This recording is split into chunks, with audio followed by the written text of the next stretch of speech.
Euh, J'aimerais maintenant vous inviter à regarder avec moi la tentation de Jésus au désert. On va la traverser très très vite en quelques minutes. Mais il y a trois très grandes vérités dans la tentation au désert. Premièrement, il y a cette tentation de ne pas prendre d'initiative, mais de rechercher à être obéissant à Dieu. Parce que ce sont des tentations, même je dirais, qui sont spirituelles. Parce qu'il est écrit que Jésus, rempli de l'Esprit Saint, Jésus, rempli du Saint-Esprit, fut conduit au désert. Conduit au désert par le Saint-Esprit et rempli du Saint-Esprit. Il y a des tentations qui sont des tentations parce qu'on se met dedans. Jacques en parle.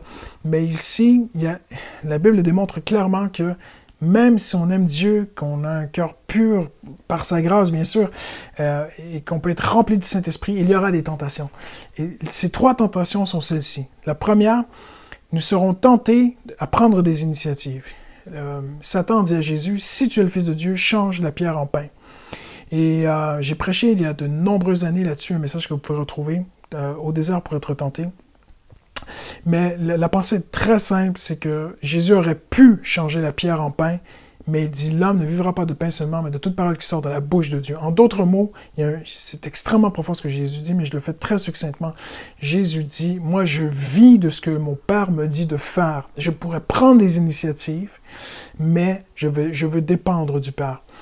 Et c'est une tentation en tant que chrétien. Parfois, on peut prendre des initiatives. Parfois, on a des moyens humains, intellectuels, des dons, des talents, des richesses, des ressources.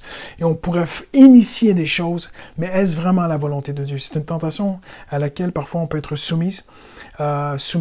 Mais que vraiment Dieu nous aide à être comme Christ, que lui vraiment puisse démontrer en nous que non, je pourrais peut-être faire quelque chose ici, je pourrais peut-être prendre une initiative, peut-être que des hommes vous poussent à prendre une initiative, mais est-ce que c'est vraiment la volonté de Dieu? La deuxième tentation, c'est Satan montre à Christ tous les royaumes de la terre et lui dit, si tu te prosternes devant moi, je te les donne. Hein? J'y vais très très succinctement.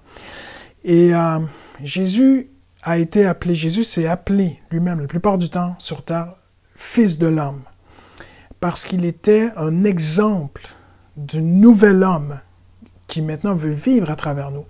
Jésus n'a jamais cherché sa gloire, il a toujours cherché la gloire du Père. Et c'est une deuxième tentation à laquelle nous sommes tous soumis, cette tentation de ne pas chercher notre gloire, mais de chercher la gloire de Dieu. C'est pas en parole, mais c'est dans l'intimité du cœur, c'est pourquoi on fait les choses. Pourquoi est-ce que je fais ceci? Pourquoi est-ce que je fais cela? Pourquoi est-ce que je vais là? C'est une tentation c'est quelque chose qui est tellement intime, personne ne peut juger. On ne devrait pas trop se mêler de la vie des autres. On devrait vraiment se regarder soi-même. Ce sont des soi-même. Seigneur, les motifs de mon cœur. C'est trop facile de regarder la vie des autres. Même on ne connaît pas le fond de leur pensée. Mais notre cœur d'abord. Seigneur, est-ce que mon cœur est bien devant toi? Seigneur, est-ce que je me lance dans ce projet parce que je veux être vu, je veux être connu, j'ai une quête d'identité, ou est-ce que je veux seulement chercher la gloire de Dieu? Je le dis très succinctement. Maintenant, la troisième tentation aussi qui est très intéressante, c'est que le diable amène Jésus sur le sommet, hein, le toit du temple. Il lui dit « Jette-toi en bas, car il est écrit que ces anges te porteront de peur que ton pied ne heurte une pierre. » Et Jésus lui dit « Regarde-moi Satan, car il est écrit, tu ne tenteras pas l'Éternel. » Le mot tenter ici, c'est forcer Dieu, provoquer Dieu, mettre Dieu en situation où il est obligé de nous aider. Cela est impossible, de toute façon. Mais ce qui est très touchant ici, c'est que Jésus dit, tu ne tenteras pas l'Éternel. Il est sur le toit du temple, et Satan dit, lance-toi. Parfois, on est tenté, à partir de la maison de Dieu, à se lancer dans des projets. À se lancer, je veux devenir missionnaire, je veux devenir pasteur, je veux devenir chanteur, je veux devenir évangéliste, je veux aller là-bas, je veux faire ceci, je veux pas... Mais je vais me lancer et Dieu va m'aider. Et c'est une tentation qui est très, très dangereuse. On n'a pas le temps de développer aujourd'hui, mais Jésus dit de ne pas forcer Dieu à nous aider. J'ai fait des erreurs dans ma vie où parfois j'ai voulu comme un peu forcer Dieu à m'aider, ça n'a jamais marché. Ça a été terrible. Mais j'ai vu aussi des gens parfois se prendre des grandes décisions de vie et sur une simple parole à un moment donné qui a été donnée à droite ou à gauche. Ils n'ont pas pris vraiment le temps de se mettre devant Dieu et Seigneur, est-ce que vraiment est-ce que je suis en train de forcer Dieu dans mon projet ou est-ce que c'est le projet de Dieu? J'aimerais vous encourager aujourd'hui. Le Seigneur vous aime, le Seigneur nous aime et il nous avertit à travers ces Écritures Seigneur, je veux t'obéir, je ne veux pas changer la pierre en pain, je pourrais faire des choses moi-même, mais je veux dépendre de Dieu, je veux être soumis à Dieu, je veux être comme Jésus, mon modèle. Dans tout ce que je fais, dans mon service, je ne veux pas chercher la gloire des hommes, je ne veux pas chercher à être vu, je ne veux même pas chercher une identité dans ce que je fais.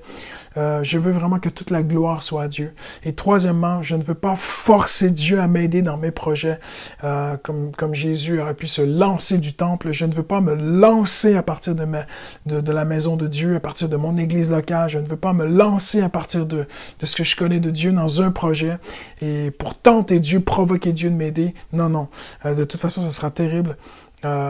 Seigneur, ça ne marchera pas. Seigneur, je veux juste m'assurer que je suis dans ton projet, que je suis dans ta volonté. Donc, les trois tentations reviennent beaucoup à quelque chose de très, très simple. Un cœur soumis à Dieu, un cœur qui veut donner la gloire à Dieu, un cœur qui veut obéir à Dieu. Et quand Dieu voit cette disposition de cœur, il le bénit. Dieu vraiment est déjà disposé à nous guider. Il a un plan pour notre vie, il a un plan pour votre vie. Et Dieu vraiment est bon pour vous. Donc, une très, très simple, très courte pensée, mais que Dieu vous bénisse. Amen.